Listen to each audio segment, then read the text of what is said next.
This is 7 National News, and in our top story, the UAE President, His Highness Sheikh Khalifa bin Zayed Al Nahyan, has announced the adoption of the Emirates Science, Technology and Innovation Hire Policy, which includes 100 national initiatives in the education sector, health, energy, transportation, space and water sectors. The plan foresees an investment of over 300 billion dirhams and includes new national policies in legislation, investment, technology, education and finance in order to build a vibrant knowledge economy in the UAE. According to news agency WAM, His Highness Sheikh Khalifa was quoted as saying, "The UAE is working towards establishing a solid future for the coming generations, away from the fluctuation of energy prices and markets." He added that the UAE has set its course for a post-oil world through investing in the development of our people. He added that creating sustainable wealth for the coming generation will depend on science, knowledge, technology and innovation, and that the higher policy adopted today is a turning point in our journey to develop the UAE economically and socially. The UAE has expressed its intent to further boost the capacities of international humanitarian entities to provide aid worldwide. The statement was delivered by Hala Luta, the Ministry of International Cooperation and Development, during the United Nations Relief and Works Agency for Palestine refugees in the Near East Advisory Commission meeting, which was held in Amman this weekend. She cited support to Palestinian brothers through ensuring decent living conditions, which is one of the priorities of the UAE leadership and people in backing the Palestinian cause. She added that with the UAE joining the UNRWA Advisory Commission, the country will be able to closely monitor the needs of Palestinian refugees and also provide more assistance to them. Luta noted that the UAE donated about $15 million to the UNRWA this August.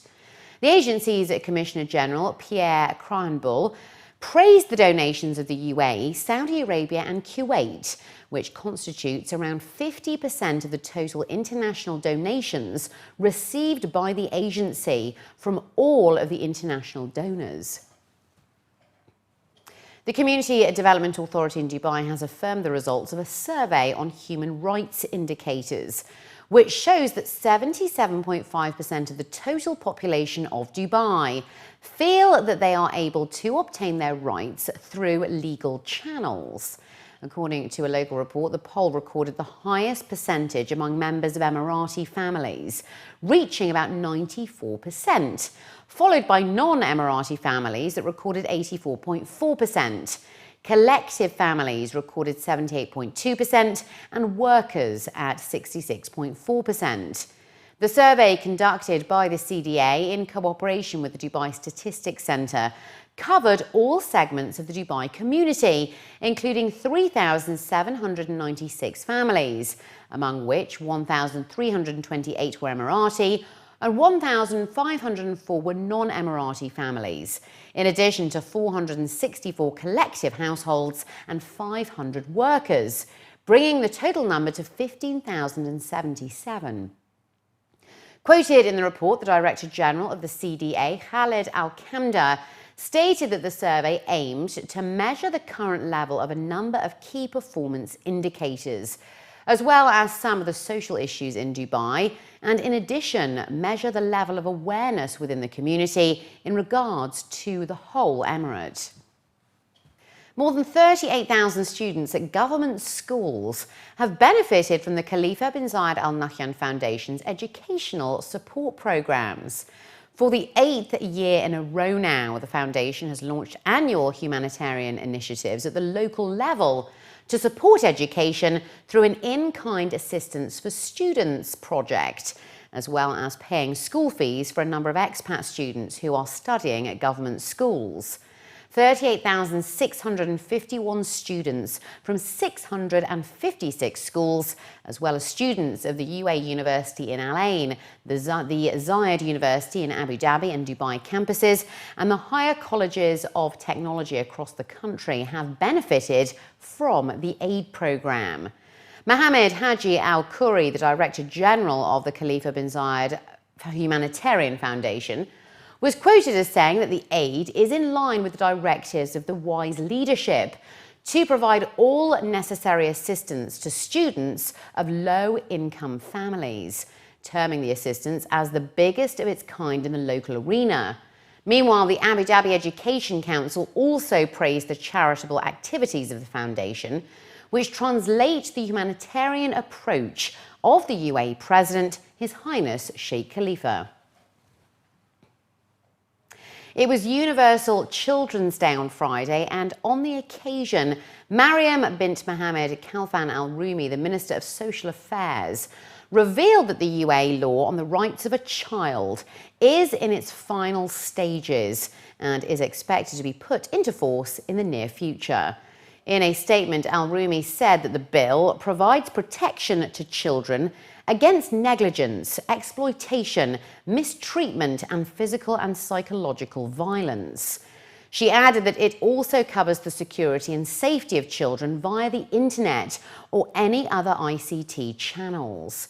According to the Minister, the law requests telecom and internet service providers to notify the authorities concerned about obscene material that may be circulated throughout their networks, and to also provide information and data about people, entities or sites that deliberately circulate them to lure and abuse children.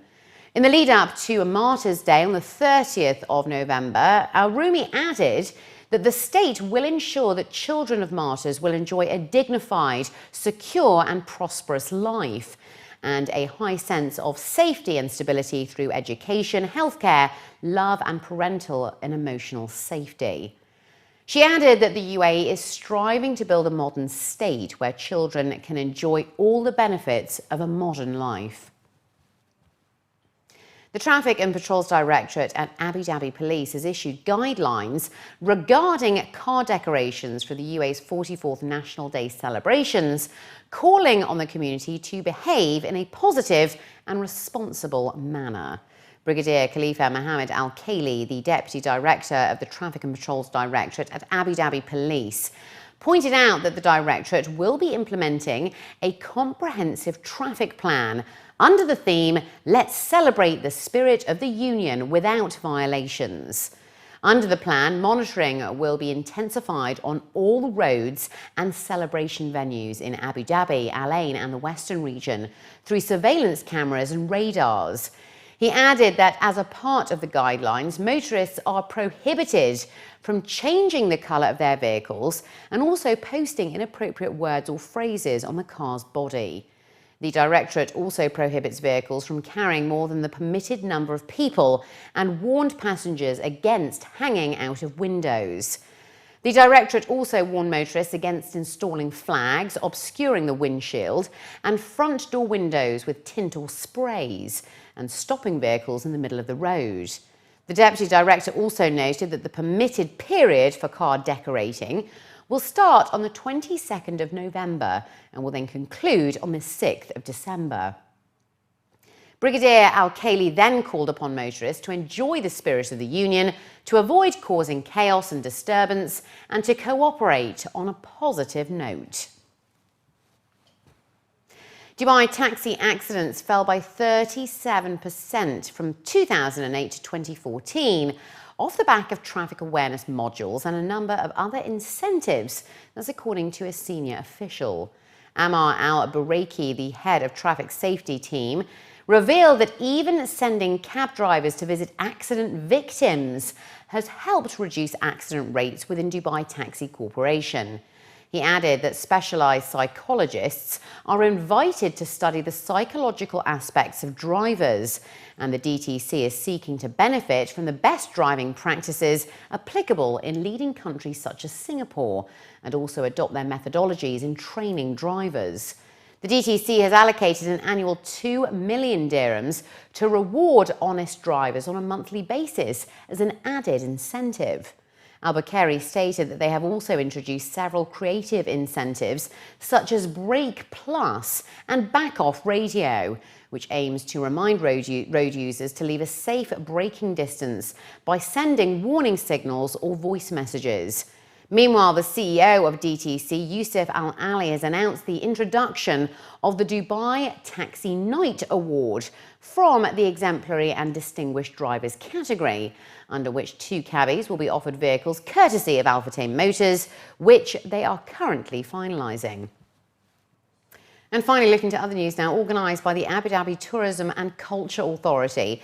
The 7th edition of Abu Dhabi Art kicked off last week in Manarat Al Saadiyat with the participation of 40 international galleries, performing arts, exhibitions, talks and an art zone, which hosts hands-on workshops for children aged 8 and below. The event, which is held annually at the Saadiyat Cultural District, has become a permanent fixture on the Abu Dhabi calendar. The galleries who have come to the fair from around the world, including the US, Europe, Asia and the Middle East, were divided into 4 sections: modern and contemporary galleries, Bidaya, signature and beyond. According to the organisers, Art Abu Dhabi is evolving every year, especially in terms of programmes, with the aim to understand the organic scene and build something that is rooted within the social fabric of Abu Dhabi and the UAE. Participating in this year's fair, the Abu Dhabi Music and Arts Foundation celebrated Emirati visual art at its pavilion, demonstrating its commitment to the national visual arts sector through its most recent award-winning publication, The Art of the Emirates, which offers an overview of the national visual arts sector and also features the people who helped shape it. Filled with in-depth interviews, portraits and artworks, the publication offers an insight into a wide range of artists, galleries, foundations and universities, including Fatma Luta, Mohammed Al-Mazrui, Mohammed Al-Astad and many others. Unfortunately, some people, they're just traveling around the world and they come like copying others. And this is what I don't like, really.